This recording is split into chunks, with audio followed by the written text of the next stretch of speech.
मैं मां हूं, धरती मां। भगवान विष्णु ने कहा है कि मैंने मानव को विवेक दिया है, बुद्धि दी है, किंतु विवेक और बुद्धि रूपी दिन के साथ साथ मोह और महत्वाकांक्षा की रात्रि भी तो है। और कभी कभी मोह और महत्वाकांक्षा की रात्रि विवेक और बुद्धि के दिन को निगल लेती है। भगवान विष्णु का आदेश यह है कि मोह पर बुद्धि को, महत्वाकांक्षा पर न्याय को और भावुकता पर तर्क को प्राथमिकता दी जाए। महाराज उत्तानपाद सुरुचि के मोहजाल में उलझकर बुद्धि, न्याय और तर्क से दूर चले गए। इसी बीच मैं ये देख रही थी कि बालक ध्रुव के रूप में एक दृढ़ निश्चय जन्म ले रहा है। मानव इतिहास की एक नई भूमिका बन रही है। किंतु माता लक्ष्मी की भांति मैं भी ये सोच सोच कर व्याकुल हो रही हूं कि ध्रुव के दृढ़ निश्चय का क्या परिणाम होगा। याद रखो उत्तानपाद, यदि पुत्र वियोग में मेरी पुत्र वधू को कुछ हो गया तो तुम मेरे शाप से नहीं बच पाओगे। पिताश्री सुनिए तो सही। मैं कुछ नहीं सुनना चाहता।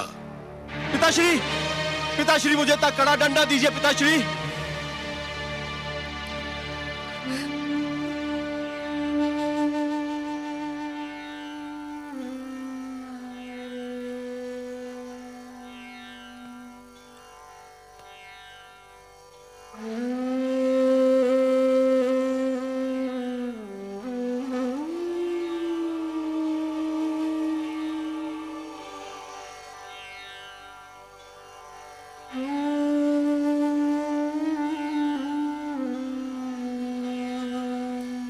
आपने सत्य ही कहा पिताश्री। मैं ना तो अच्छा राजा बन सका, ना अच्छा पति और ना ही अच्छा पिता। मुझे दंड मिलना ही चाहिए। और यह भी सत्य है कि राजा को दंड स्वयं राजा ही दे सकता है।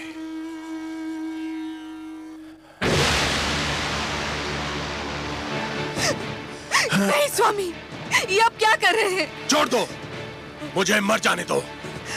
मेरे अपराध का यही दंड है, यही मेरा प्रायश्चित है। नहीं, पाप अपराध का प्रायश्चित नहीं होता।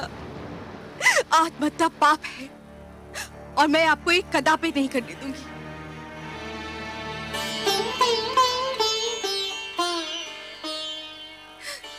क्यों रोका मुझे? मुझे मर क्यों नहीं जाने दिया? क्यों रोका मुझे? मेरी आंखों से बहने वाले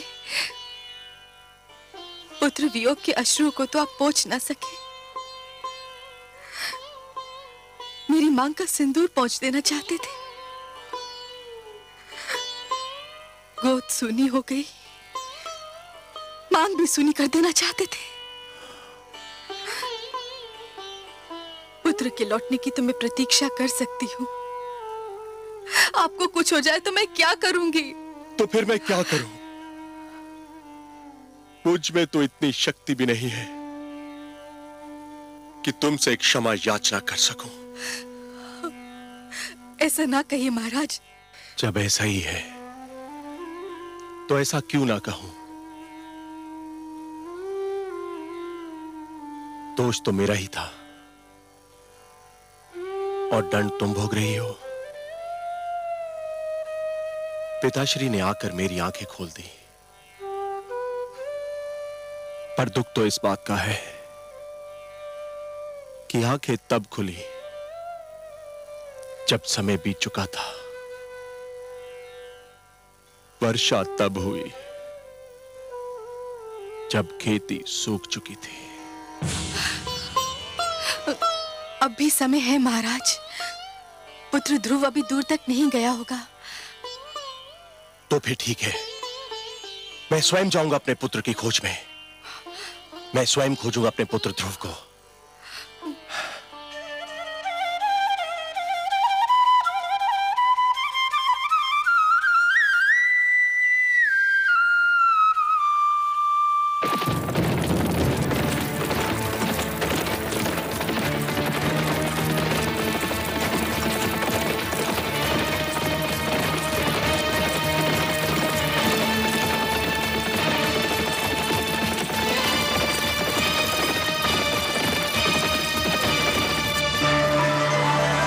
नारायण नारायण।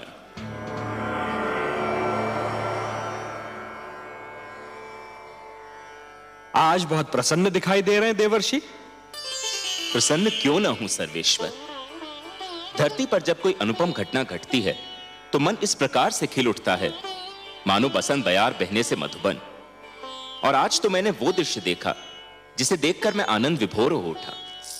मुझे ज्ञात नहीं था कि कभी कभी किसी के कड़वे वचन भी कानों में अमृत रस घोल दिया करते हैं। तो अपनी प्रसन्नता हमसे नहीं बांटेंगे देवर्षि? आपसे क्या छिपा सकता हूं, आप तो विश्वव्यापी हैं। परंतु विश्वास कीजिए, आज महाराज मनु ने अपने पुत्र को ऐसी खरी खरी सुनाई कि मेरा मन तो झूम उठा। उत्तानपाद पर सुरुचि की मोह माया का जो रंग चढ़ा हुआ था वो तो ऐसे उतर गया जैसे बरखा की बौछार पड़ने से वृक्ष पे जमी धूल उतर जाती है। मनु ने वही किया जो एक परिवार के सर्वे सर्वा को करना चाहिए था। नई पीढ़ियां जब अकारण ही आवेश में आकर अपने पूर्वजों के बनाए हुए अच्छे नियम तोड़ने लगे, सुंदर परंपराओं का त्याग करने लगे और अपने संस्कारों से विमुख होने लगे, तो बड़ों का कर्तव्य है कि उन्हें भटकने पर टोकें, पतन से रोकें। जिस प्रकार एक अंकुश मदमस्त हाथी को अनियंत्रित होने से रोकता है, उसी प्रकार बड़ों का उपदेश छोटों को भटकने से रोकता है। परंतु मुझे आश्चर्य तो इस बात पर हुआ कि उत्तानपाद चुपचाप सिर झुकाए अपने पिता की फटकार सुनता रहा। इसमें आश्चर्य की कोई बात नहीं है देवर्षि। जिस प्रकार देर तक सोने वाले को सूर्य की तीव्र किरणें जागने के लिए विवश करती हैं, उसी प्रकार मनु के कटु वचन ने उत्तानपाद को झिंझोड़ना चाहा था। और पुत्र को भी पिता का इसी प्रकार आदर करना चाहिए, क्योंकि पिता ने पुत्र से अधिक जीवन जिया होता है। पिता के अनुभव पुत्र के अनुभवों की तुलना में कहीं अधिक विशाल, अधिक व्यापक और समय की कसौटी पर अधिक खरे उतरे हुए होते हैं। देवर्षि, नवीन पीढ़ियों को भी यह जान लेना चाहिए कि जीवन मार्ग पर उनके पहले के यात्रियों, उनके पूर्वजों के पदचिन्ह उन दीपकों के समान हैं जो उन्हें सही राह दिखाते हैं। मनु ने उत्तानपाद को उचित मार्ग दिखाया। उचित मार्ग? आपकी लीला भी विचित्र है मायापति। आपने ध्रुव को अपनी ही खोज में भेज दिया और उधर महाराज उत्तानपाद ध्रुव की खोज के लिए निकल रहे हैं। और इस बात को आपसे अच्छा और कौन जान सकता है कि ध्रुव का आप तक और उत्तानपाद का ध्रुव तक पहुंचना कितना कठिन है। कठिनाइयां ना हो तो मानव जाति में चुनौतियां स्वीकार करने की क्षमता ही समाप्त हो जाए। हर पग पर सरलता मिली तो मानव जीवन बहुत कठिन हो जाएगा देवर्षि। जूझने दीजिए उन दोनों को अपने संघर्षों से। उन्हें पता तो चले कि जीवन की कठिनाइयों से हर व्यक्ति को स्वयं ही उलझना पड़ता है और स्वयं ही उनके समाधान ढूंढने पड़ते हैं। वह तो ठीक है प्रभु, मुझे महाराज उत्तानपाद की चिंता नहीं है। वो तो ध्रुव की खोज में निकले हैं।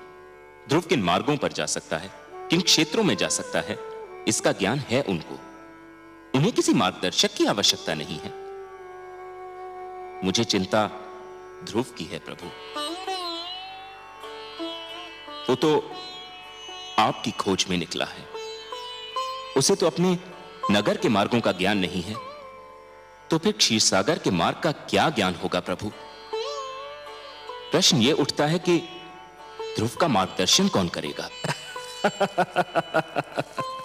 आप करेंगे देवर्षि। ध्रुव का मार्गदर्शन आप करेंगे। मैं? हाँ, आप वैसे भी सारे विश्व को विष्णु का पता तो आप ही बताते हैं। इन तीनों लोकों में आपसे बड़ा मार्गदर्शक और कौन हो सकता है मुनिवर? ध्रुव का मार्गदर्शन आप ही को करना होगा। आपका कथन मेरे लिए आदेश के समान है प्रभु। तो फिर अपना कार्य सिद्ध कीजिए। महादेवी लक्ष्मी भी व्याकुल हैं ध्रुव के लिए, उनकी अशांति दूर कीजिए। किंतु माता हैं कहां? माता है ना। ध्रुव का कष्ट उनसे सहन नहीं हो रहा था देवर्षि, इसलिए धरती पर गई हैं उसे भोजन कराने। परंतु समस्या यह है कि उसे तो भोजन की भूख ही नहीं है, उसे तो केवल हमारे दर्शन की प्यास है, और वह प्यास उसका मार्गदर्शन करके आप ही तृप्त कर सकते हैं मुनिवर।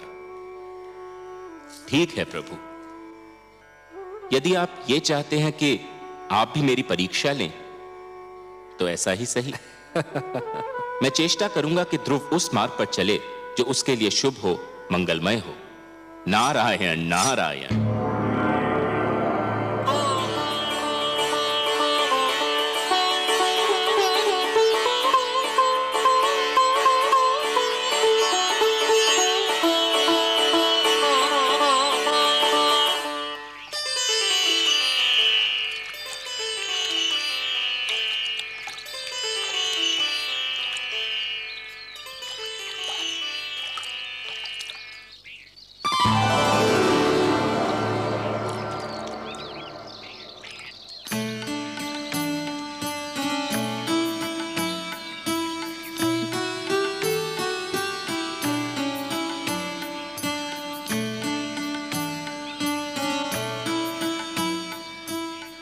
अरे माता आप? हाँ, मैंने सोचा तुम जाग गए होंगे, तुम्हें भूख लगी होगी ना। आपने मेरे प्राणों की रक्षा की, मेरा इतना ध्यान रखा, पर अभी तक आपने अपना पूरा परिचय भी नहीं दिया। कहा ना कि माता हूँ। माता का परिचय क्या? माता तो एक नाते का नाम है, पर जिससे इस नाते का संबंध होता है उसका भी अपना एक नाम होता है। अच्छा, मेरा नाम तो सुनो, मेरा नाम विष्णु प्रिया है। विष्णु प्रिया अर्थात भगवान विष्णु की प्रिया। ये आप भगवान विष्णु की प्रिया है, तब तो आप ये भी जानती होंगी कि भगवान विष्णु कहाँ निवास करते हैं। नाम विष्णु प्रिया होने से कोई भगवान विष्णु की प्रिया थोड़ी ही हो जाती है। और यदि ऐसा होता तो इस समय भगवान विष्णु मेरे साथ होते और तुम्हें उनकी खोज में भटकना नहीं पड़ता। तुम्हारे लिए भोजन लाई हूँ, चलो इसे ग्रहण कर लो। मुझे क्षमा कर दो माँ, मैं जानता हूँ तुम मुझे खिलाए बिना भोजन नहीं करती थी, पर मैं भगवान विष्णु से मिले बिना तुम्हारे पास नहीं आ सकता। लो। धन्यवाद माते, मुझे भूख नहीं है। क्यों बेटे? पुत्र ध्रुव! ध्रुव! पिताश्री! पुत्र ध्रुव! पिताश्री आ रहे हैं, मुझे कहीं छुपा दो। क्यों बेटे? पिताश्री आ रहे हैं, मुझे देख लिया तो मुझे घर पकड़ ले जाएंगे। मैं घर जाना नहीं चाहता, मुझे कहीं छुपा दो माते, मुझे कहीं छुपा दो। चलो चलो मेरे साथ।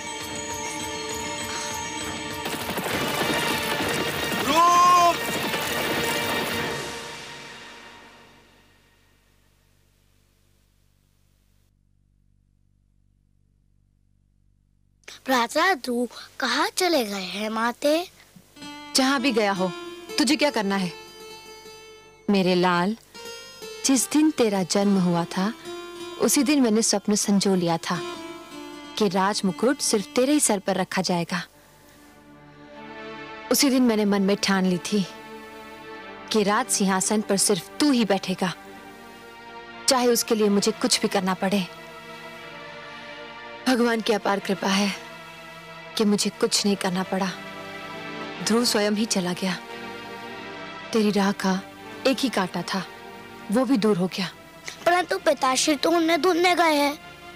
ढूंढने नहीं गए हैं पुत्र, ढूंढने का स्वांग रचा रहे हैं। नहीं तो संसार कहेगा कि पिता को पुत्र की चिंता ही नहीं। वास्तव में वो प्यार तो तुझसे करते हैं, और वो भी इसलिए कि तू मेरा पुत्र है।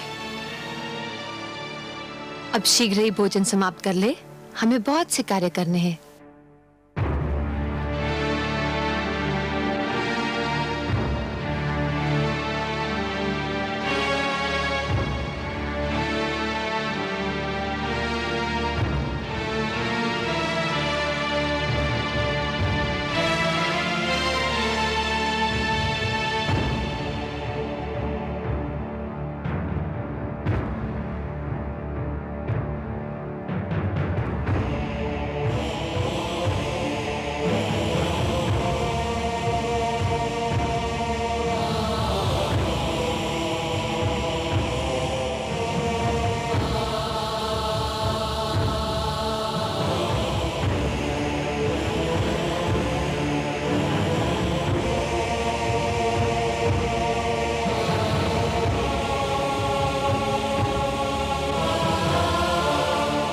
मैं आपसे क्षमा मांगने आया हूं राजगुरु। क्षमा? मुझसे क्षमा? किस बात की क्षमा? मैं क्षमा मांगने आया हूं राजगुरु अपनी उस भूल की कि मैंने आपका परामर्श ठुकरा दिया। आपने मुझे रोका था और बिल्कुल ठीक रोका था कि मैं महारानी सुनीति का स्थान सुरुचि को ना दूं, परंतु मैंने आपका तिरस्कार किया। मैं अपनी उसी भूल की क्षमा मांगने आया हूं। राजा मांगता नहीं है महाराज, राजा तो देता है, प्रदान करता है। राजा क्षमा मांगने लगे तो अपराधी को दंड कौन देगा महाराज? आपकी भूल ये थी कि आप अपनी इंद्रियों को वश में न रख सके, अपनी इच्छाओं पर नियंत्रण न कर सके। जिस प्रकार अश्व का सवार यदि अपने अश्व को नियंत्रण में न रख सके तो अश्व उसे अपनी पीठ से धरती पर गिरा देता है, उसी प्रकार आप अपनी कामुक इच्छाओं पर नियंत्रण न कर सके और इन इच्छाओं ने आपको वहां पहुंचा दिया जहां आप आज स्वयं को पा रहे हैं। कर्म से गिरकर आपने राजा के धर्म को लज्जित कर दिया है महाराज। राजा तो ईश्वर का प्रतिनिधि होता है और उसे किसी से क्षमा मांगना शोभा नहीं देता। मुझसे वास्तव में भारी भूल हुई है। मुझे दंड दीजिए राजगुरु, मुझे दंड दीजिए। भूल अवश्य हुई है महाराज, परंतु मैं दंड देने वाला कौन होता हूं? मुझे तो यह अधिकार ही प्राप्त नहीं। यह भूल आपने मर्यादा के विरुद्ध की है, अपने राज धर्म के विरुद्ध की है, और इस भूल का दंड या क्षमा आपको स्वयं आप प्रदान कर सकते हैं या ईश्वर। मुझे स्वीकार है आपका परामर्श राजगुरु, परंतु आप ही बताइए कि मैं स्वयं को इस भूल का क्या दंड दूं? वो तो आपको मिल ही रहा है महाराज। क्या पुत्र वियोग किसी दंड से कम है? क्या इस राजमहल का सूनापन और सन्नाटा किसी दंड से कम है? क्या ये कुछ कम दंड है कि आप राजभवन में हैं और पुत्र ध्रुव वनु की धूल छान रहा है? राजगुरु, यही दुख तो मुझे चैन नहीं लेने देता। चैन तो आपको उसी समय मिलेगा महाराज, जब आप ये निश्चय कर लेंगे कि आप इस भूल को न स्वयं दोहराएंगे न कभी किसी को दोहराने देंगे। प्रजा तो राजा के पद चिन्हों पर चलती है। आप अपनी प्रजा को विश्वास दिलाइए कि ऐसी भूल अब कभी नहीं होगी। रही क्षमा तो वो तो केवल ईश्वर ही कर सकता है। आप भगवान विष्णु से प्रार्थना कीजिए कि वो आपके पुत्र की इच्छा पूर्ति करते। ये होता है तो आपको अपने आप ही क्षमा मिल जाएगी। वो तो मैं अवश्य करूंगा राजगुरु, किंतु इस समय जाकर महारानी सुनीति से क्या कहूं, यही सोच मुझे खाई जा रही है।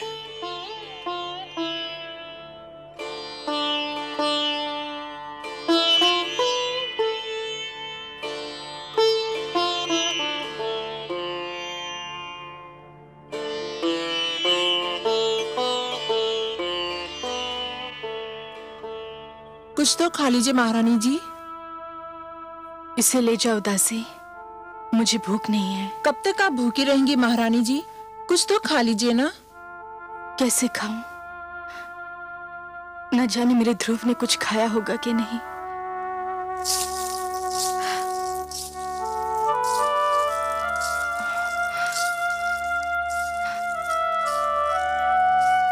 मेरा पुत्र महाराज?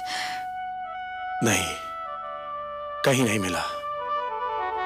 मैंने सारा क्षेत्र छान मारा, उसका कहीं पता नहीं चला।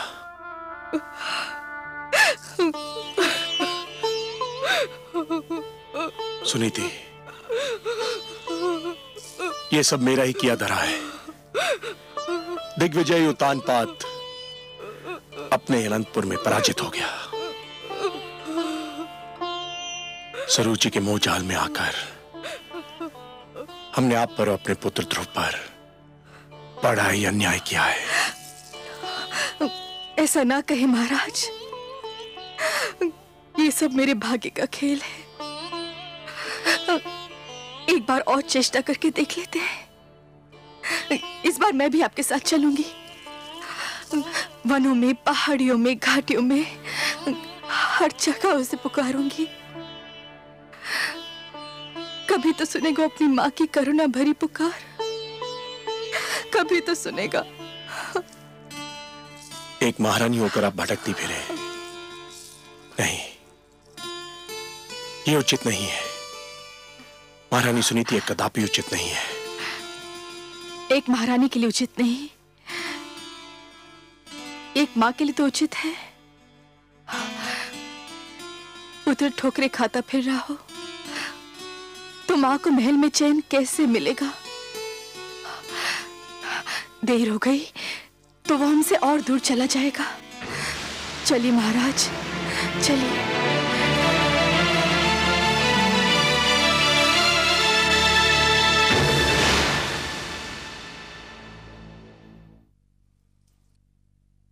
महारानी, महारानी, सब बना बनाया खेल बिगड़ गया। शुभ शुभ बोल बावली, कौन सा खेल बिगड़ गया? महारानी सुनीति ने महाराज का मन एक बार फिर जीत लिया है। क्या? ये तू क्या कह रही है? स्पष्ट बता, क्या हुआ? मैं वहीं से चली आ रही हूँ। पुत्र शोक ने महाराज को व्याकुल कर दिया है। वो मेरे सामने महारानी सुनीति के समक्ष अपना पश्चाताप प्रकट कर रहे थे। क्या?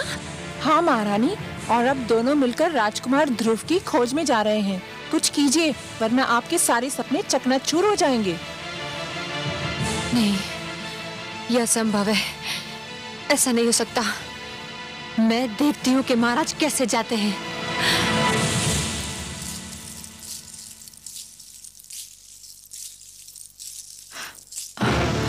आप कहाँ जा रहे हैं महाराज? क्यों? क्या मुझे कहीं जाने के लिए तुम्हारी आज्ञा की आवश्यकता है? हम अपने पुत्र को ढूंढने जा रहे हैं, जो केवल तुम्हारे कारण राजमहल छोड़कर चला गया है। हम दोनों मिलकर अपने पुत्र को ढूंढेंगे। ये अचानक पुत्र मोह कैसे उमड़ा है महाराज? पिताश्री ने आकर मेरे नेत्र खोल दिए हैं। मुझे आज ज्ञान हुआ है कि परिवार में पिता का क्या महत्व होता है। मैं भटक गया था, पिताश्री ने मुझे सत्य का मार्ग दिखाया है, और अब मैं इस मार्ग को कदापि नहीं छोड़ूंगा। कान खोलकर सुन लीजिए महाराज, मैं आपको कहीं नहीं जाने दूंगी। तू मुझे जाने नहीं देगी? तू रोकेगी मुझे? हाँ, मैं रोकूंगी आपको, क्योंकि मैं आपकी पत्नी हूँ। तू पत्नी नहीं, पत्नी के रूप में हमारे परिवार के सुख चैन, हमारी एकता और हमारे प्रेम की शत्रु है। महाराज, तू उस चमकती रेत के समान है जो प्यासे यात्री को दूर से जल तो दिखाई देता है, परंतु पास आने के बाद पता चलता है कि वो जल नहीं, केवल रेत है।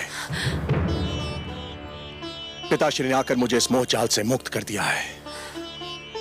तेरे मुंह में फंसकर मैं अपनी देवी समान धर्म पत्नी को भूल चुका था, अपने आप को भूल चुका था।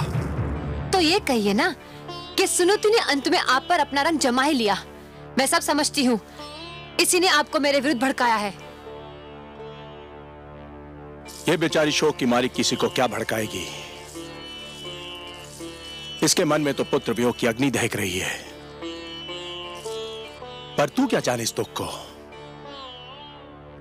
यदि तेरा उत्तम कहीं चला गया होता तो तुझे ज्ञान होता कि पुत्र वियोग क्या होता है। ये आप क्या कह रहे हैं महाराज? भगवान के लिए इतने अशुभ बोल अपने मुंह से ना बोलिए। भगवान ना करे कि वो कहीं चला जाए। वो केवल आपका ही नहीं, मेरा भी पुत्र है। उसने मेरी कोख से जन्म नहीं लिया तो क्या हुआ? माता कहकर तो वो मुझे भी पुकारता था। मैं तो यही सोचती थी कि ध्रुव के जाने के बाद उत्तम ही हमारे घर का दीपक है। ध्रुव को तो मैं खो चुकी हूं। उत्तम भी अगर कहीं चला गया तो हमारा क्या होगा? देख लिया तुमने, ये है माता, ऐसी होती है ममता। और एक तुम हो कि ध्रुव हरदम तुम्हारी आंखों में कांटे के समान खटकता रहता था। तुम यही चाहती थी ना कि ये राजमहल तुम्हारा हो जाए, यह ऐश्वर्य तुम्हारा हो जाए, मेरे राजकोष, मेरे सिंहासन पर तुम्हारा अधिकार हो जाए। तो ले, मैं सब कुछ तुम्हें देता हूं और सुनीति को लेकर अपने पुत्र की खोज में जा रहा हूं। यदि वो हमें ना मिला तो हम भी लौट कर नहीं आएंगे।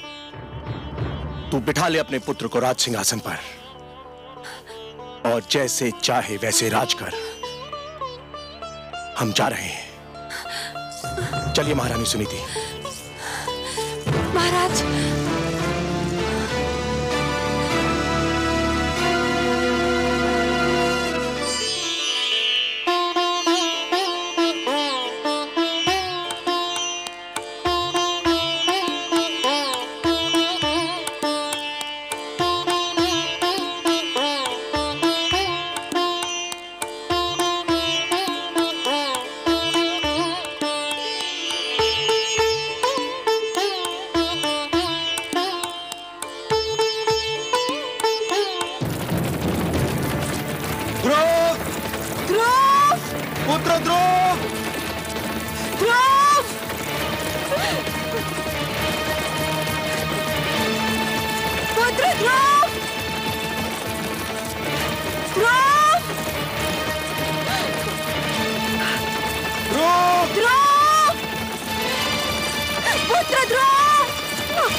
नारायण नारायण।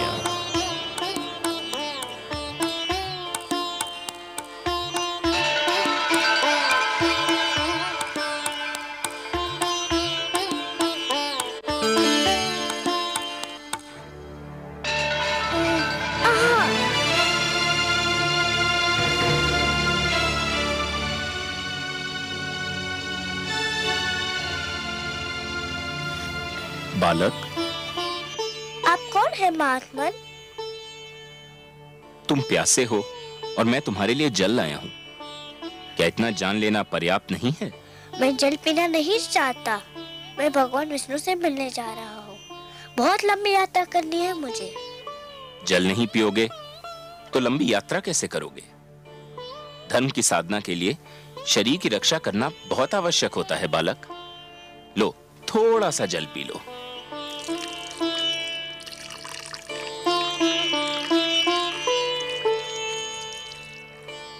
आप जो भी हो, भगवान विष्णु की खोज में यदि मेरा पथ निर्देश कर दे तो आपकी बहुत कृपा होगी। तुम जितने कोमल हो पुत्र, तुम्हारा संकल्प उतना ही कठोर है। इस कड़ी धूप में कुम्हला जाओगे। मेरी बात मानो पुत्र, घर लौट जाओ। मैं तो समझा था कि आप मेरा मार्गदर्शन करेंगे। मार्गदर्शन ही तो कर रहा हूँ। देखो, यहाँ से एक मार्ग तुम्हारे घर की ओर भी तो जाता है। वो भी मिलता है, मुझे घर लौट जाने को कहता है। कोई भी भगवान विष्णु का पता नहीं बताता। मैं उनसे मिले बिना घर नहीं जाऊंगा। ये जानकर भी नहीं कि तुम्हारी खोज में तुम्हारे माता पिता दिशाएं छान रहे हैं। आपको किसने बताया? मैं तो तुम्हें भी बता सकता हूँ। बता क्या, मैं तो तुम्हें दिखा भी सकता हूँ। देखना चाहोगे? देखो। माते! संभलिए महाराज। आप कौन है? आप मेरे माताजी के पास ले जा सकते हैं, तो फिर भगवान विष्णु के पास भी ले जा सकते हैं। मुझे बताइए आप कौन है? मैं नारद हूँ बालक, देवर्षि नारद। बारंबार प्रणाम आपको करता हूँ देवर्षि नारद। मुझे बताइए भगवान विष्णु कहाँ रहते हैं? भगवान विष्णु तो क्षीर सागर में शेषनाग की शैया पर निवास करते हैं पुत्र। चलिए, ले चलिए मुझे क्षीर सागर। यही तो समस्या है पुत्र। क्या समस्या है? कोई प्राणी जीते जी क्षीर सागर में नहीं जा सकता। क्षीर सागर में मनुष्य की आत्मा जा सकती है, उसका शरीर नहीं। जब तक कोई प्राणी इस जीवन के बंधन में बंधा है, तब तक वो क्षीर सागर नहीं जा सकता। मृत्यु के पश्चात ही वहां जाया जा सकता है बालक। पर मैं तो जीते जी उनसे मिलना चाहता हूँ। मैं मृत्यु से नहीं डरता, किंतु मैं उनसे मिले बिना मरना नहीं चाहता। तुमने तो मुझे चक्कर में डाल दिया पुत्र। एक बात कहूँ देवर्षि? अवश्य कहो पुत्र। मनुष्य तो मृत्यु के पश्चात ही उनसे मिल सकता है, पर वे स्वयं तो किसी भी जीवित प्राणी से मिल सकते हैं ना? मेरी बुद्धि की परीक्षा मत लो। तुम क्या कहना चाहते हो बालक? यही कि यदि मैं उनके पास नहीं जा सकता, पर वो तो मेरे पास आ सकते हैं ना? हाँ, ये तो संभव है, किंतु इसके लिए बड़ी कड़ी तपस्या करनी होगी। करूंगा, करूंगा, कड़ी से कड़ी तपस्या करूंगा। सोच लो बालक, बड़ी कठिन राह है ये। कष्ट ही कष्ट है इस राह में। भगवान विष्णु के दर्शन के लिए मैं हर कष्ट हंस के सह लूंगा। पहले तुमने मुझे प्रणाम किया, अब मैं तुम्हें, तुम्हारे साहस, तुम्हारे दृढ़ निश्चय को प्रणाम करता हूं। इतना छोटा बालक और इतना बड़ा संकल्प, इतना साहस। अच्छा तो सुनो, तुम्हें उस वन में जाना होगा, दूर अंदर तक। वहां जाके तुम्हें एक मंत्र का जाप करना होगा, निरंतर, तार तोड़े बिना। जाप एक पल के लिए भी नहीं टूटना चाहिए। मुझे मंत्र दीजिए। कहो, ओम नमो भगवते वासुदेवाय। ओम नमो भगवते वासुदेवाय। ओम नमो भगवते वासुदेवाय। ओम नमो भगवते वासुदेवाय। ओम नमो भगवते वासुदेवाय। ओम नमो भगवते वासुदेवाय। ओम नमो भगवते वासुदेवाय। ओम नमो भगवते वासुदेवाय। ओम नमो भगवते वासुदेवाय। ओम नमो भगवते वासुदेवाय। देवर्षि, माते प्रणाम।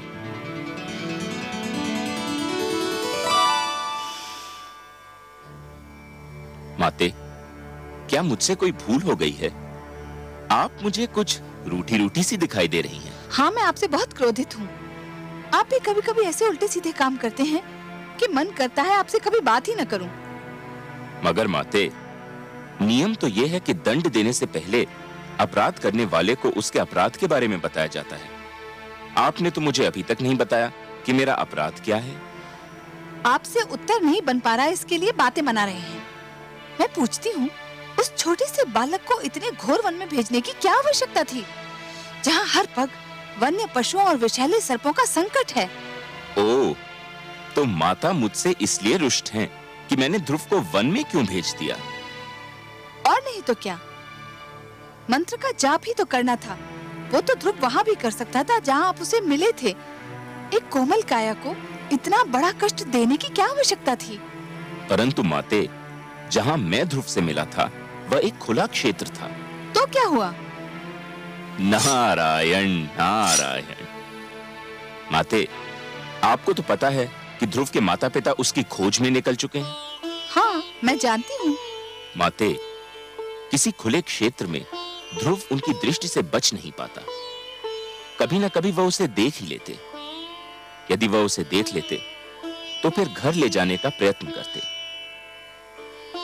यदि वो उसे घर ले जाने का प्रयत्न करते तो मंत्र के जाप का तार टूट जाता। यदि मंत्र के जाप का तार टूट जाता तो ध्रुव की तपस्या भंग हो जाती, और यदि ध्रुव की तपस्या भंग हो जाती तो भगवान विष्णु से मिलने की उसकी मनोकामना पूर्ण न हो पाती। इसलिए मैंने उसे एक ऐसे स्थान पर भेज दिया है जहां उसे कोई देख न सके। माते, ठीक है, किंतु तुम जानते हो ना कि ध्रुव मुझे कितना प्यारा है। यदि उसे कोई हानि पहुंची तो? माते, मैं उसके भाग्य के लिखे को तो नहीं बदल सकता। मैंने तो वही किया जो मुझे इन परिस्थितियों में उचित लगा। क्या अब भी आप मुझसे रुष्ट हैं? नहीं, परंतु संतुष्ट भी नहीं हूं।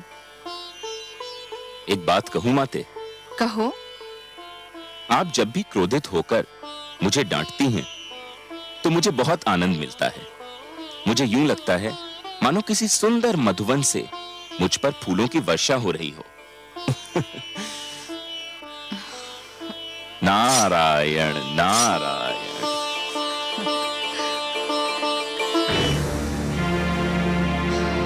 ओम नमो भगवते वासुदेवाय। ओम नमो भगवते वासुदेवाय। ओम नमो भगवते वासुदेवाय। ओम नमो भगवते वासुदेवाय। ओम नमो भगवते वासुदेवाय। ओम नमो भगवते वासुदेवाय। ओम नमो भगवते वासुदेवाय। ओम नमो भगवते वासुदेवाय। ओम नमो भगवते वासुदेवाय। ओम नमो भगवते वासुदेवाय। ओम नमो भगवते देवाय। ओम नमो भगवते वासुदेवाय। ओम नमो भगवते वासुदेवाय। ओम नमो भगवते वासुदेवाय। ओम नमो भगवते वासुदेवाय।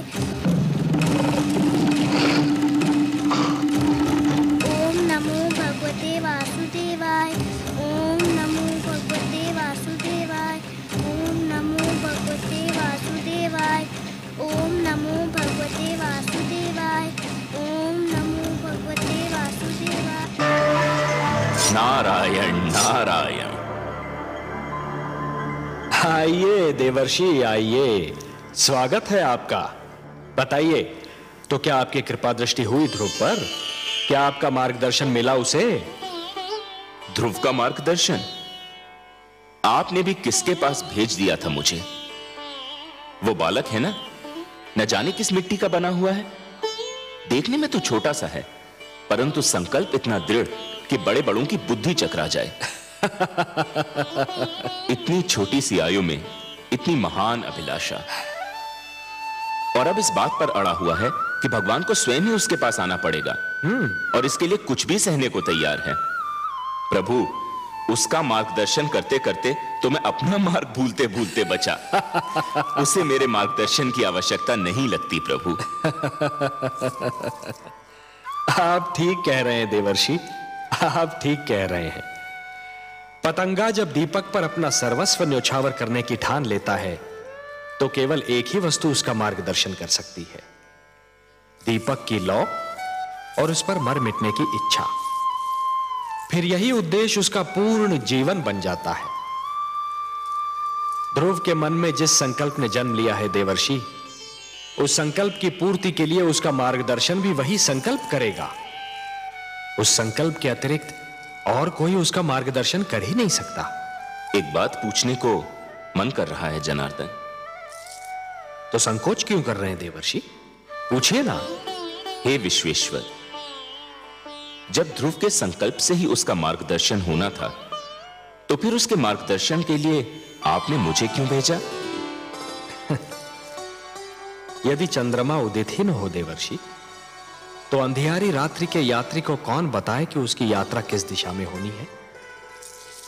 आपने चंद्रमा बनकर ध्रुव की आकांक्षा को दिशा दे दी देवर्षि। यह कोई साधारण और सरल कार्य नहीं था। मैं जानता था कि यह कार्य केवल आप ही कर सकते हैं देवर्षि, केवल आप, क्योंकि आप सृष्टि के सबसे श्रेष्ठ मार्गदर्शक हैं। जो आपने किया वो केवल उचित ही नहीं था, बल्कि सराहनीय भी था। आपकी सराहना के लिए बहुत बहुत धन्यवाद नारायण। किंतु माता लक्ष्मी कभी मुझे सराहें, लगता है यह मेरे भाग्य में नहीं लिखा है। मैं जानता हूं देवर्षि, आपने जो किया उससे माता लक्ष्मी यदि रुष्ट नहीं तो संतुष्ट भी नहीं है। यही कहना चाहते हैं ना आप? आपसे क्या छिपा है अंतर्यामी।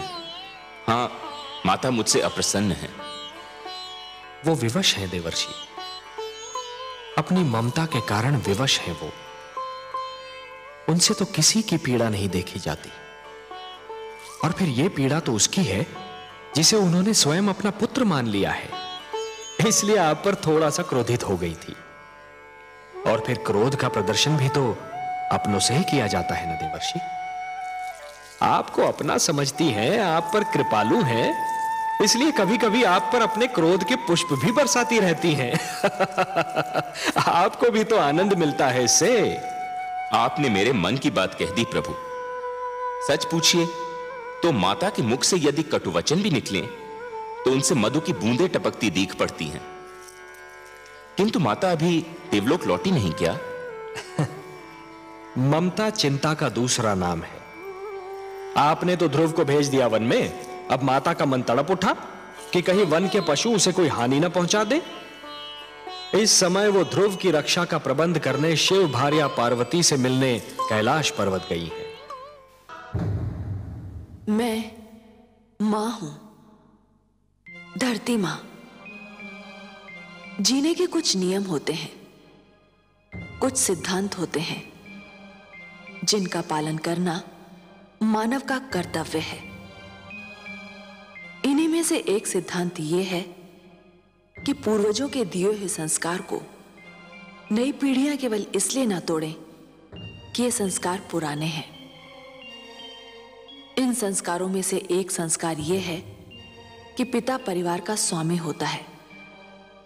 परिवार का पालन पोषण करके वो भगवान विष्णु का धर्म निभाता है। परिवार के दुख सुख का ध्यान रखना उसका परम कर्तव्य है।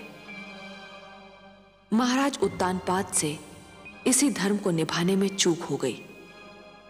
परिणाम स्वरूप उनके पुत्र को वो कष्ट झेलना पड़ रहा है जिसे देखकर मेरा मन भर आया है, और माता लक्ष्मी उदास दिखाई पड़ती हैं। यह सोचकर तो दुख और भी बढ़ जाता है कि ध्रुव के कष्ट की श्रृंखला न जाने कब समाप्त होगी। ओम नमो भगवते वासुदेवाय। ओम नमो भगवते वासुदेवाय। ओम नमो भगवते वासुदेवाय। ओम नमो भगवते वासुदेवाय। ओम नमो भगवते वासुदेवाय। ओम नमो भगवते वासुदेवाय।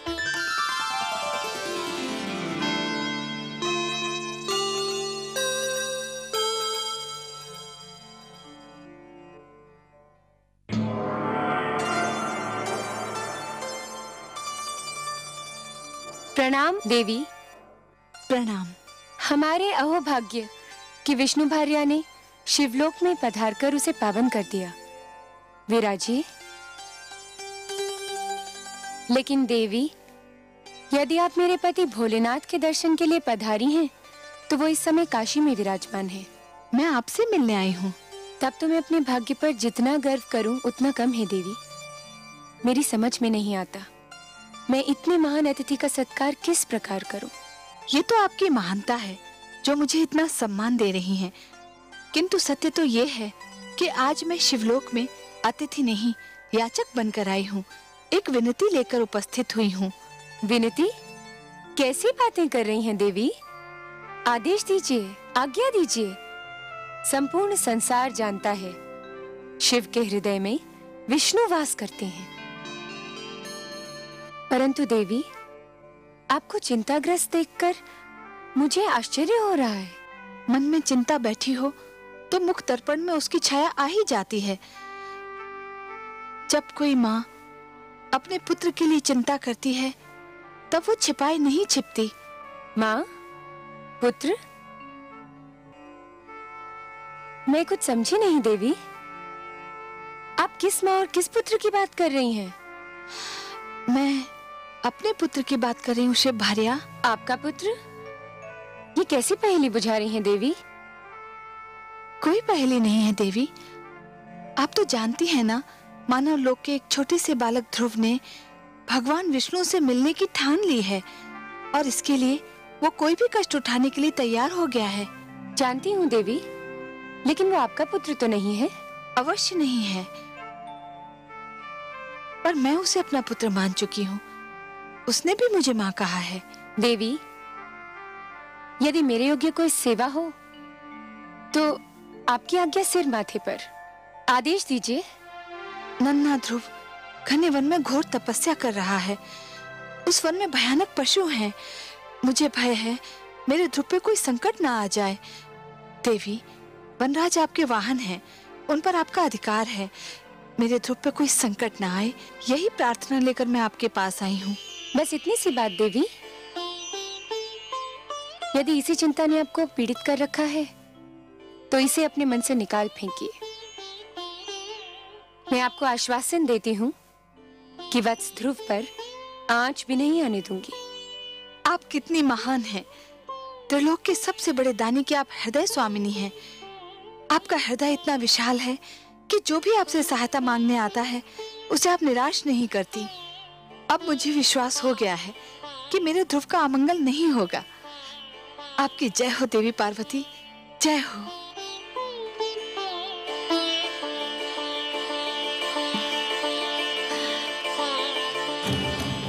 भगवते वासुदेवाय।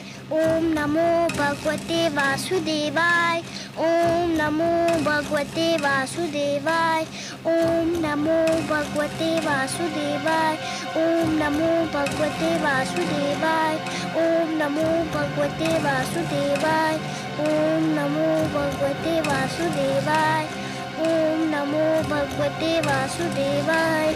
ओम नमो भगवते वासुदेवाय। ओम नमो भगवते वासुदेवाय। ओम नमो भगवते वासुदेवाय। ओम नमो भगवते वासुदेवाय। ओम नमो भगवते वासुदेवाय। ओम नमो भगवते वासुदेवाय। ओम नमो भगवते वासुदेवाय। वासुदेवाय। ओम नमो भगवते वासुदेवाय। भगवते वासुदेवाय। ओम नमो भगवते वासुदेवाय। भगवते वासुदेवाय। ओम नमो वासुदेवाय। ओम नमो भगवते वासुदेवाय। ओम नमो भगवते वासुदेवाय।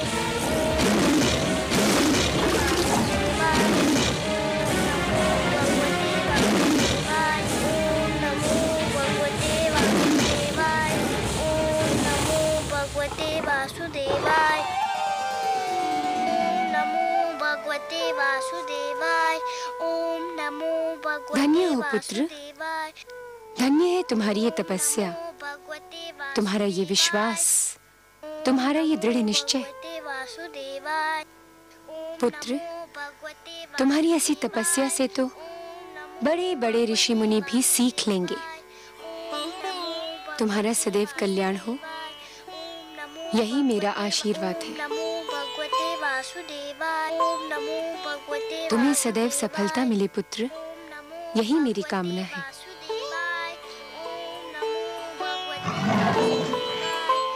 सिंहराज, तुम यहीं ठहरोगे, पुत्र ध्रुव पर कोई संकट न आने पाए।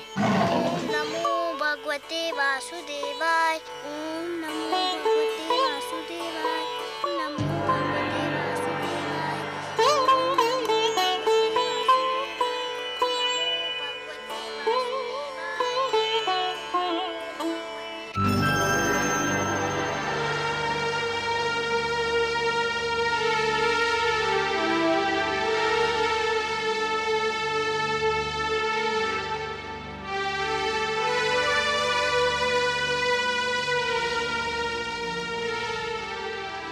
आइए देवी, पधारिए।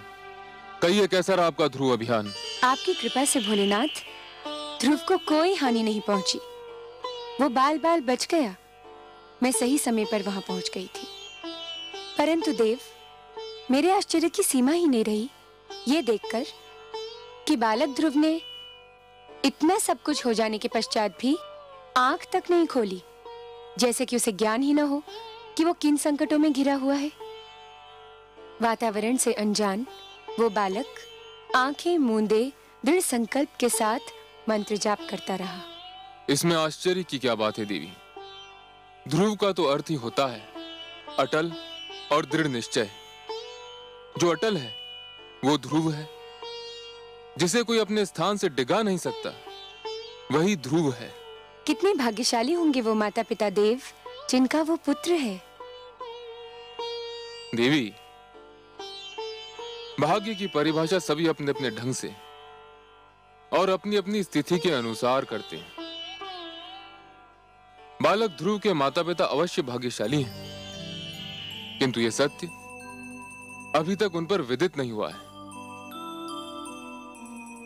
वे स्वयं को इसलिए अभागे समझ रहे हैं क्योंकि उनका पुत्र, उनकी आंखों का तारा उनकी आंखों से ओझल हो गया है। तनिक देखिए तो क्या दशा हो रही है उन बेचारों की।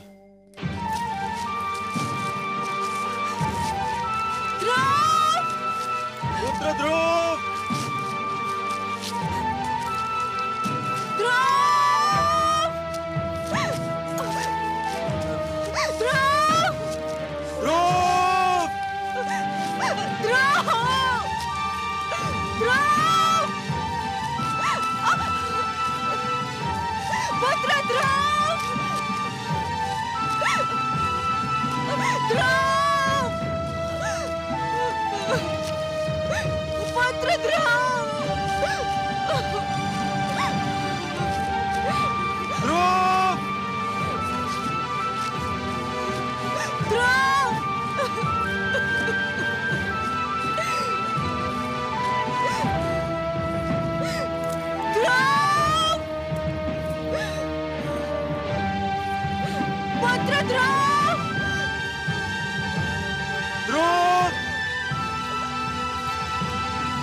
नहीं नहीं, हे जल, हम प्यास से तड़प रहे हैं, परंतु हम तुझसे अपनी प्यास कैसे बुझाएं?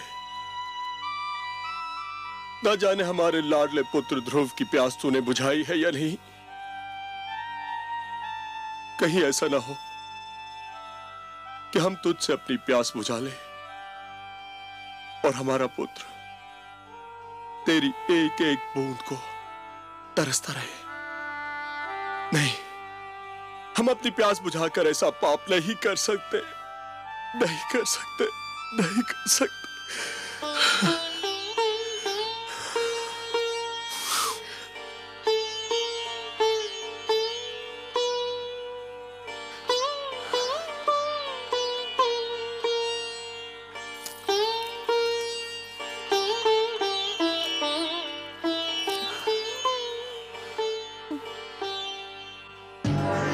नारायण नारायण। देव ऋषि, आप महारानी सुनीति, लगता है हमारे भाग्य जाग गए। आपके दर्शन करके तो हम धन्य हो गए। न जाने कब से हमारी आंखें आपके दर्शनों की प्यासी थी। आंखों की प्यास यदि बुझ गई हो तो अब आप जल से अपनी प्यास बुझाएं। जल ग्रहण कीजिए राजन, आप भी, और महारानी सुनीति आप भी। कैसे ग्रहण करें? जब से हमारा पुत्र राजमहल छोड़ के गया है, भूख प्यास सब मिट गई हमारी। न जाने कहाँ होगा, कैसा होगा, उसे ढूंढ ढूंढ के थक गए हम। राजभवन का पाला हुआ, न जाने किन मार्गों में ठोकरें खा रहा होगा वो। आपका पुत्र भगवान विष्णु की खोज में निकला है। जो भगवान की खोज में निकलते हैं, जिनके मन में वो रम जाते हैं, उन्हें भगवान अपनी अनुकंपा की छत्र छाया में ले लेते हैं। संसार की कोई भी विपदा उन्हें छू भी नहीं सकती। हमारा पुत्र कहाँ है इस समय? मैं ये तो नहीं बता सकता देवी, परंतु इतना अवश्य कह सकता हूं, वह जहां भी है सुरक्षित है। क्या हम उसे मिल सकते हैं देवऋषि? यह भी संभव नहीं है, क्योंकि ध्रुव भगवान विष्णु के अतिरिक्त किसी से मिलना नहीं चाहता। फिर आप उससे कैसे मिल सकते हैं? हे देवर्षि, क्या हम उसकी एक झलक भी नहीं देख सकते? नहीं देवी, यह भी संभव नहीं है। क्यों संभव नहीं? इसलिए क्योंकि उसे स्वयं भगवान विष्णु की एक झलक देखने की धुन है, इसलिए आप उसे देख न पाएंगी। मेरा परामर्श मानेंगे राजन? आज्ञा दे प्रभु। आप अपनी राजधानी लौट जाइए। यह संभव नहीं है देवऋषि। मैं प्रण कर कर निकला था कि लौटूंगा तो ध्रुव को साथ लेकर, नहीं तो मैं भी नहीं लौटूंगा। नारायण नारायण। महाराज उत्तानपाद, आप भी विचित्र प्राणी हैं। क्यों प्रभु? आपने तो मानो ठान ली हो कि जीवन भर वही करेंगे जो दूसरों के लिए कष्टदायक हो। ये आप क्या कह रहे हैं प्रभु? मैंने तो कभी किसी को कोई कष्ट नहीं पहुंचाया। किसको नहीं पहुंचाया? कौन सा धर्म निभाया आपने जिससे दूसरों को सुख मिले? मैं आपका कटाक्ष समझा नहीं प्रभु। कटाक्ष नहीं, ये सत्य है राजन। सबसे पहले आप पति धर्म भूले। आपने सुंदरता में अधिक रुचि ली, नीति को महत्व नहीं दिया। सुंदर सुरुचि को पाकर आप सुशील सुनीति को भूल गए। आपने पिता का भी धर्म नहीं निभाया, इसलिए आज आपके जिस पुत्र को आपके स्नेह की छांव में होना था, वह इस झुलसाती धूप में भटक रहा है। और अब अपनी प्रजा को कष्ट देकर आप एक राजा के धर्म से भी विमुख होना चाह रहे हैं। परंतु प्रभु, मैंने प्रजा को तो कोई कष्ट नहीं दिया है। कैसे नहीं दिया? राजकाज की बागडोर और अपनी प्रजा के हित को एक स्वार्थी नारी की दया पर छोड़कर आप समझते हैं कि आपने अपनी प्रजा को बहुत सुख दिया है। जो राजा अपने परिवार की समस्या में पड़कर अपनी प्रजा के हित को भूल जाए, उसे राजा कहलाने का कोई अधिकार नहीं है। एक सुंदर नारी की सुंदरता में आप ऐसा फंसकर भटके कि धर्म का मार्ग ही भूल गए। राजन,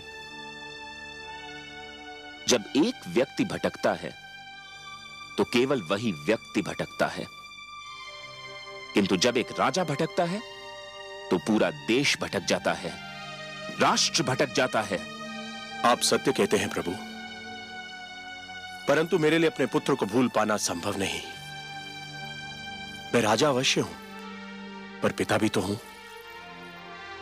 यही तो वो सत्य है राजन, जो एक साधारण व्यक्ति से राजा की और एक राजा से साधारण व्यक्ति की पहचान अलग करता है। एक साधारण व्यक्ति के लिए उसका परिवार ही उसका संसार है, किंतु एक राजा के लिए उसकी प्रजा ही उसका परिवार है, और आप अपने परिवार को भूल गए हैं। अब भी समय है राजन, अपनी भूल का प्रायश्चित कर लीजिए, घर लौट जाइए।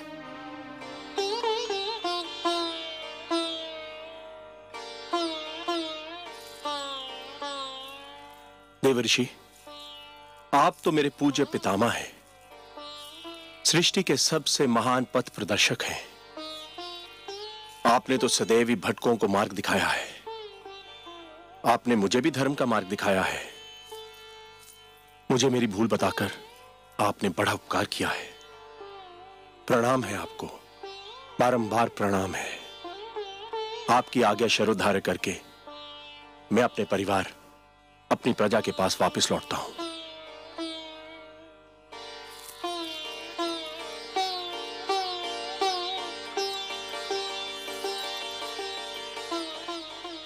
चलिए महारानी।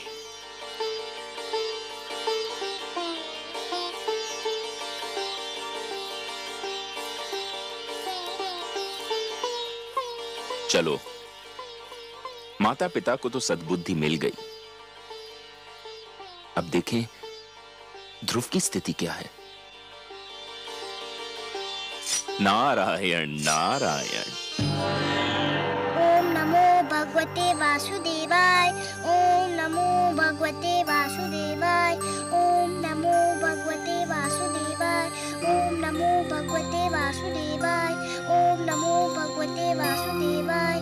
ओम नमो भगवते वासुदेवाय। ओम नमो भगवते वासुदेवाय। ओम नमो भगवते वासुदेवाय। ओम नमो भगवते वासुदेवाय। ओम नमो भगवते वासुदेवाय। ओम नमो भगवते वासुदेवाय। ओम नमो भगवते वासुदेवाय। ओम नमो भगवते नारायण नारायण। गुरुदेव, भगवान विष्णु अब तक नहीं आए। आपने तो कहा था कि इस मंत्र का जाप करोगे तो भगवान विष्णु अवश्य आ जाएंगे। वे तो अब तक नहीं आए। पुत्र, इतना सरल समझ लिया है भगवान विष्णु का इस धरती पर आना? बड़े बड़े ऋषि मुनियों ने तो अपना सारा जीवन इसी तपस्या में लगा दिया, किंतु कुछ ही के भाग्य में भगवान विष्णु के दर्शन लिखे थे। तुम्हारी तपस्या तो अभी प्रारंभ हुई है।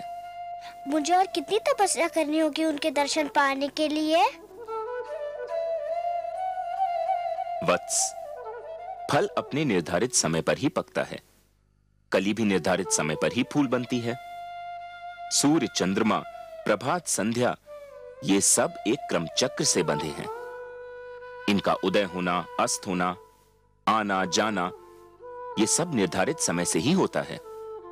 तुम्हारी तपस्या सफल होने का समय भी अवश्य आएगा पुत्र, पर तुम तो अभी से घबरा गए। घबराया नहीं गुरुदेव, पर कहीं मेरी तपस्या में कोई कमी तो नहीं रह गई जो भगवान विष्णु अभी तक मेरे पास नहीं आए? तुम्हारी बात में तथ्य है पुत्र। तुमने मुझे सोचने पर विवश कर दिया है, क्योंकि ये तो सत्य है कि मेरे नारायण उन्हीं से प्रसन्न होते हैं जिनके मन में उनके अतिरिक्त किसी का ध्यान न हो, जिनके नेत्रों में उनके अतिरिक्त किसी की छवि न हो, जो उनके दर्शन के अतिरिक्त कोई अभिलाषा न रखते हों, जो सारी कामनाओं का, सारे बंधनों का त्याग कर चुके हों, जो पूर्ण रूप से समर्पित हों। आप ही तो मेरे गुरु हैं, आप ही तो मेरे मार्गदर्शक हैं। आप भी बता सकते हैं कि मैं और क्या करूं जो भगवान विष्णु मेरे पास आ जाए? कुछ पाने के लिए कुछ छोड़ना पड़ता है वत्स, यही विधि का नियम है। मुझे क्या छोड़ना होगा गुरुदेव? तुम बहुत बड़ी वस्तु पाना चाहते हो, अतएव तुमको बहुत बड़ी वस्तु छोड़नी पड़ेगी। आप उस वस्तु का नाम बताइए, मैं उसे छोड़ दूंगा। खाना छोड़ सकते हो? हाँ, छोड़ दूंगा। तब तो भगवान विष्णु मेरे पास आ जाएंगे ना? अवश्य आएंगे, अवश्य आएंगे पुत्र। कोई कितना भी आग्रह करे, कितना भी विवश करे, बस तुम खाने को हाथ मत लगाना। फिर देखो कितना शीघ्र भगवान का मन पिघलता है। अच्छा, तुम अपने मंत्र का जाप आरंभ करो, मैं चला, मुझे कुछ और कार्य याद आ गया है। ओम नमो भगवते वासुदेवाय। ओम नमो भगवते वासुदेवाय। ओम नमो वासुदेवाय। ओम नमो भगवते वासुदेवाय। ओम नमो भगवते वासुदेवाय। आंखें खोलो पुत्र, लो तुम्हारे लिए फल लाई हूँ। मैं नहीं खाऊंगा माते। क्यों, क्या भूख नहीं लगी? लगी है, पर मैं कुछ नहीं खाऊंगा। पर क्यों नहीं खाओगे? मेरे गुरु का यही आदेश है। आदेश? क्या आदेश है? क्या कहा देवर्षि ने तुम्हें? उन्होंने कहा है कि यदि मैं खाना छोड़ दूं तो भगवान विष्णु शीघ्र मेरे पास आ जाएंगे। पुत्र तुम अभी बहुत छोटे हो, खाओगे नहीं तो रहोगे कैसे? भूख तुमसे सहन नहीं होगी। मैं सहन करूंगा, सब कुछ सहन लूंगा, भूखा रह लूंगा, पर जब तक भगवान विष्णु मेरे पास नहीं आ जाते मैं कुछ नहीं खाऊंगा। ओम नमो भगवते वासुदेवाय। ओम नमो भगवते वासुदेवाय। ओम नमो भगवते वासुदेवाय। ओम नमो भगवते वासुदेवाय। ओम नमो भगवते वासुदेवाय। ओम नमो भगवते वासुदेवाय। ओम नमो भगवते वासुदेवाय।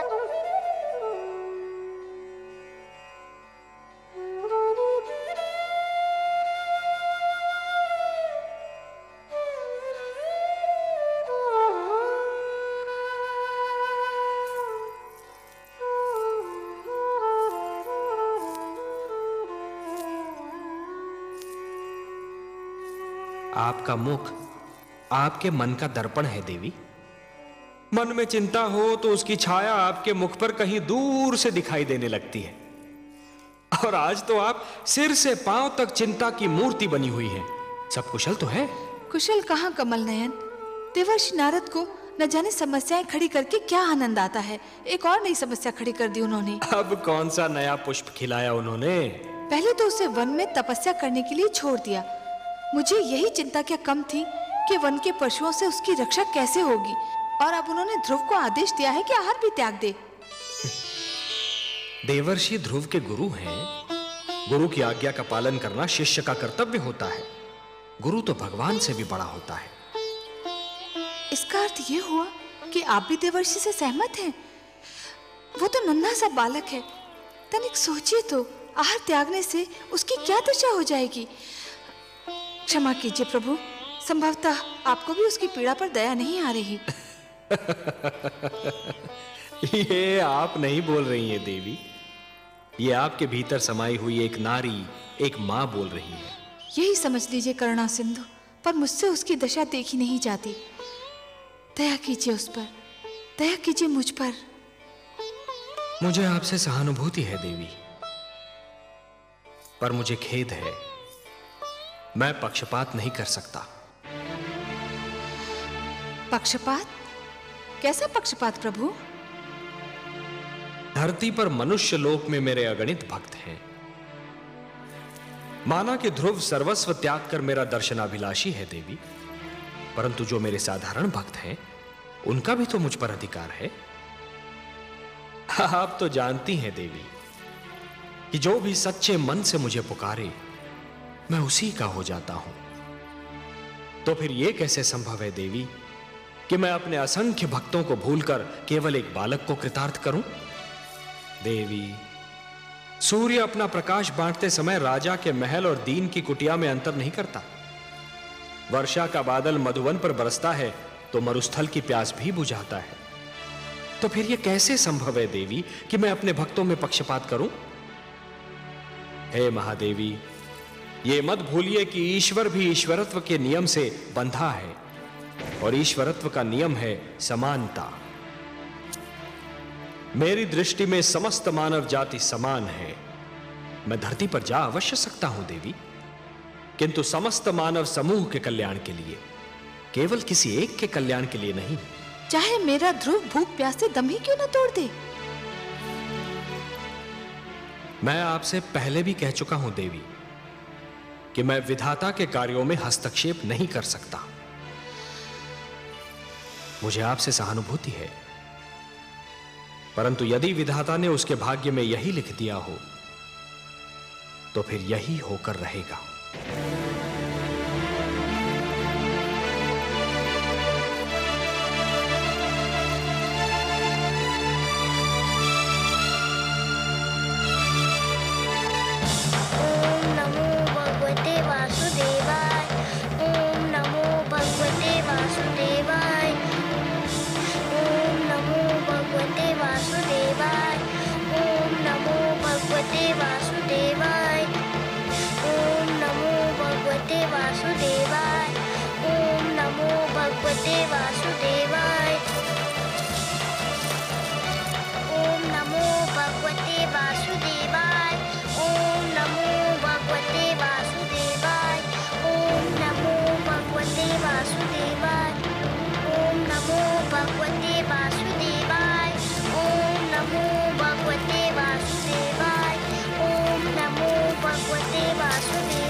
गंधर्व मलय केतु, ये नन्हा सा बालक अकेले इस भयानक वन में क्या कर रहा है? देखते नहीं गंधर्व राज चित्ररथ भगवान विष्णु के मंत्र का जाप कर रहा है। ये बालक अवश्य ही उनका मन जीतने का प्रयत्न कर रहा है।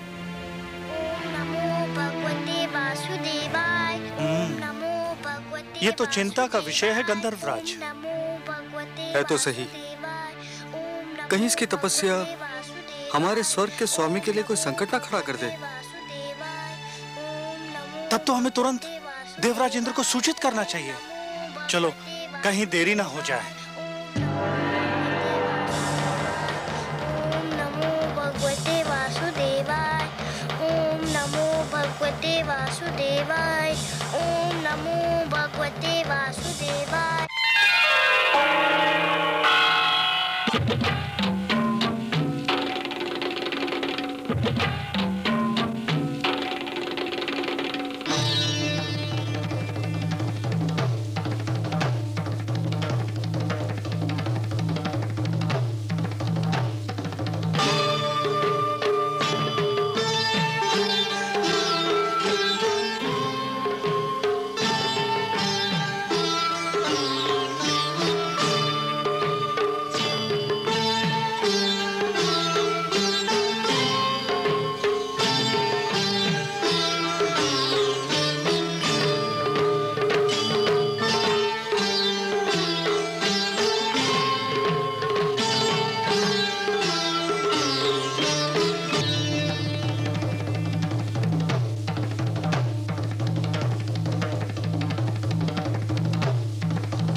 देवराज, देवराज, देवराज, देवराज! क्या बात है गंधर्वराज चित्ररथ? क्या हुआ गंधर्व मलय केतु? तुम दोनों इतने घबराए हुए क्यों लग रहे हो? क्या कहीं कोई अनर्थ हो गया? अनर्थ हुआ तो नहीं देवराज, पर हो अवश्य सकता है। स्वर्ग पर संकट की छाया है। क्या कह रहे हो? तुम तो लगता है अपना मस्तिष्क ही खो बैठे हो। तुम बताओ मलय केतु, क्या बात है? हम दोनों एक वन से जा रहे थे कि हमें एक छोटा सा बालक भगवान विष्णु की तपस्या में मग्न दिखाई दिया। तो क्या हुआ? उसके सामने फलों से भरी थाली रखी हुई थी। सारे फल सूख चुके थे। इसका अर्थ यह हुआ कि उसने आहार भी त्याग दिया है। बड़ी कठिन तपस्या लग रही थी उसकी। एक बालक क्या और उसकी तपस्या क्या गंधर्वराज? हमें इससे क्या भय? हमारे मन में उसे तपस्या करते देखकर भय समा गया कि कहीं वो भगवान विष्णु से इंद्रासन ना मांग ले। मेरा आसन? ये क्या कह रहे हो? गंधर्व मलय केतु सत्य कह रहे हैं देवराज। धरती लोक के वासियों की दृष्टि सदैव इंद्रासन पर लगी रहती है। इंद्रासन इतना महान है कि हर कोई उसे लेना चाहता है। स्वर्ग को कौन नहीं जीतना चाहता देवराज? तुम दोनों ने तो मुझे चिंता में डाल दिया। नारायण नारायण।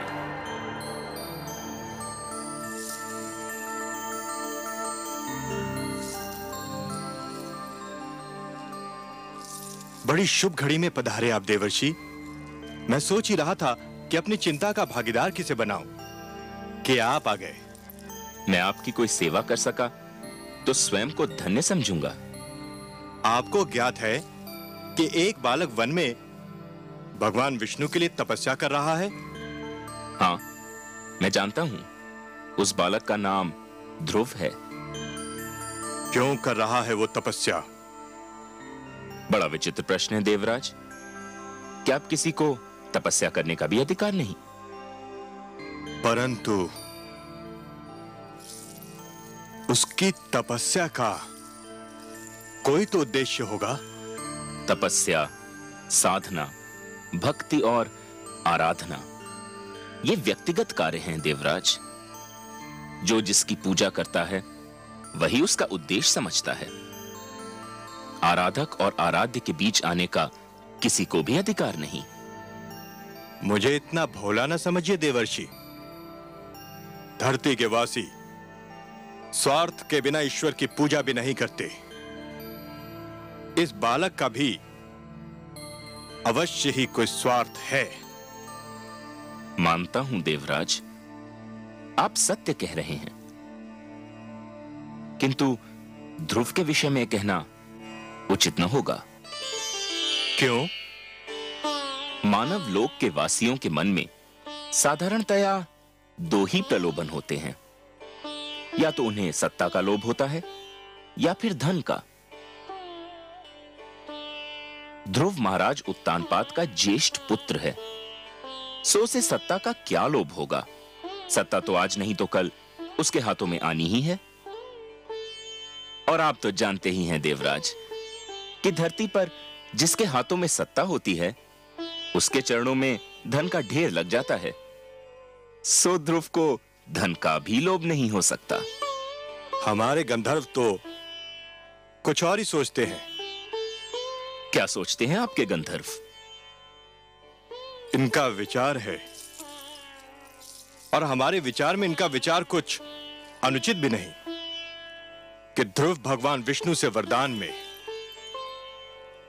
हमारा सिंहासन मांगने वाला है। नारायण नारायण। देवराज, धरती पर कई बार प्रलय आई और फिर सृष्टि की रचना भी हुई। युग बदले, शताब्दियां बदली, कल्प बदले, मनवंतर बदले, पर नहीं बदले तो आप। उधर क्षण भर को किसी ने साधना में आंख क्या बंद कर ली, इधर आपका सिंहासन डोल गया। विश्वास कीजिए देवराज, ध्रुव का ऐसा कोई उद्देश्य नहीं है। आप जानते हैं देवर्षि की इंद्रासन पर सबकी आंखें लगी रहती हैं। पहले भी कई बार कई लोग इसे हत्याने का प्रयास कर चुके हैं। मुझे यही चिंता है। आपको चिंतित रहने का इतना अभ्यास हो चुका है देवराज कि यदि आप चिंतित न लगें तो अधूरे से लगते हैं। ध्रुव की दृष्टि में इंद्रासन तुच्छ है। उसकी दृष्टि तो कहीं और ऊंचाई पर लगी हुई है। परंतु आप चाहते क्या हैं देवराज? मैं चाहता हूं कि उसकी तपस्या में बाधा पड़ जाए, उसकी साधना टूट जाए। आप अपनी इच्छा के स्वामी हैं देवराज, किंतु इतना जान लीजिए कि ध्रुव के मन में जो सूर्य उदय हो चुका है उसे विरोध की कोई भी घटा ढांप नहीं सकती। उसके जीवन में जिस सुगंध ने जन्म ले लिया है उसे कोई भी दीवार रोक नहीं सकती। मैं रोकूंगा उसे, आप देखते जाइए। अवश्य दिखाइए। मुझे तो यूं भी आपकी लीला देखने में बड़ा आनंद आता है।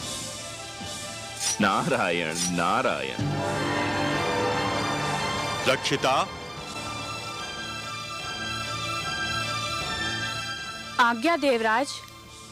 रक्षिता, तुम्हें अभी इसी समय धरती पर जाना है, उस वन में जाना है जहां एक नन्हा बालक ध्रुव भगवान विष्णु के लिए तपस्या कर रहा है। तुम्हें उसकी तपस्या भंग करनी है। जो आज्ञा देवराज। उसकी तपस्या भंग करने का ढंग मैं बताता हूं तुम्हें। ध्यान से सुनो। ओम नमो भगवते वासुदेवाय। ओम नमो भगवते वासुदेवाय। ओम नमो भगवते वासुदेवाय। ओम नमो भगवते वासुदेवाय। ओम नमो भगवते वासुदेवाय। ओम नमो भगवते वासुदेवाय। ओम नमो भगवते वासुदेवाय। ओम नमो भगवते वासुदेवाय। ओम नमो भगवते वासुदेवाय। ओम नमो भगवते वासुदेवाय। ध्रुव, ओम नमो भगवते मेरे पुत्र, तू यहाँ है और मैं तेरी खोज में न जाने कहाँ भटक रही थी। भगवते वासुदेवाय। आंखें तो खोल मेरे राज दुलारे। देख, देख मैं तेरे सामने खड़ी हूँ। भगवते वासुदेवाय। देख तेरे वियोग में मेरी क्या दशा हो गई। ओम नमो भगवते वासुदेवाय। ओम नमो भगवते वासुदेवाय। अरे तू तो मेरी बात ही नहीं सुनता। भगवते वासुदेवाय। पहले मेरी एक पुकार पर मेरे पास दौड़ा चला आता था, मेरी बाहों में समा जाता था। ओम नमो भगवते वासुदेवाय। ये तुझे क्या हो गया है ध्रुव? ओम नमो भगवते वासुदेवाय। ओम नमो न जाने किसने जादू टोना कर दिया मेरे राजकुमार पर। ओम नमो भगवते वासुदेवाय। मेरे लाल, बंद कर दे अपनी तपस्या। तेरी इच्छा पूरी हो गई है। महाराज, तुझे अपनी गोद में बिठाने को तैयार हो गए हैं। तेरी विमाता सुरुचि ने भी अपनी भूल स्वीकार कर ली है। चल मेरे लाल, राजमहल तेरी प्रतीक्षा कर रहा है। ओम नमो भगवते वासुदेवाय। ओम नमो भगवते वासुदेवाय। हाय मेरे भाग्य, मेरी आंखों की तारे, मेरे मन के चैन, ये तेरी आयु नहीं तपस्या करने की। अभी तो तेरे खेलने कूदने के दिन है। तूने अभी जीवन में देखा ही क्या है। तुझे मेरी सौगंध, बंद कर दे ये जाप। नमो भगवते वासुदेवाय। ओम नमो भगवते वासुदेवाय। यदि तूने ये जाप नहीं बंद किया तो मैं अभी यहीं तेरे सामने अपने प्राण त्याग दूंगी। ओम नमो भगवते वासुदेवाय। ओम नमो भगवते वासुदेवाय। ओम नमो भगवते वासुदेवाय। ओम नमो भगवते वासुदेवाय। ओम नमो भगवते वासुदेवाय। ओम नमो भगवते वासुदेवाय। ओम नमो भगवते वासुदेवाय। ओम नमो भगवते वासुदेवाय। ओम नमो भगवते वासुदेवाय। ओम नमो भगवते वासुदेवाय। ओम नमो भगवते वासुदेवाय। ओम नमो भगवते वासुदेवाय।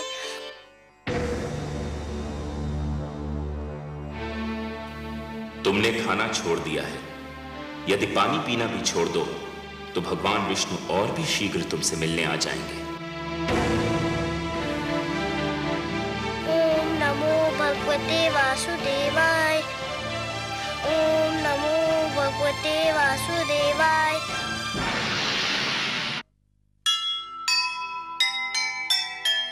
यह कैसा संकल्प है, यह कैसा विश्वास। सब संकट सहती गई, प्रभु दर्शन की आस।